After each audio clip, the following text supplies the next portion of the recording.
So, good morning mga tropa peeps. So, sensya na pero masamang balita mga tropa.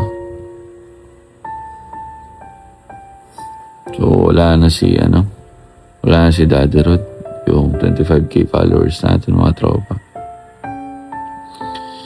Hindi ko alam kung anong nangyari. Nakakalungkot lang dahil pinagpaguran ko yun. But anyway, hindi naman doon titigil yung natin.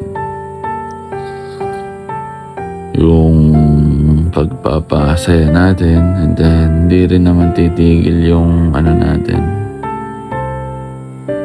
Yung dream natin na maipamigay yung natin. Yung Rider 150. So, ang mangyayari na ito mga tropa peeps, mag-focus muna ako dito sa TikTok ko mga tropa peeps. Andun ako, dun ninyo makikita yung mga upload ko.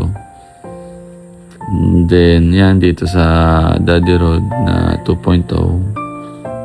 Paunti-untiin ko mga tropa. Ang dami kong transaction dun sa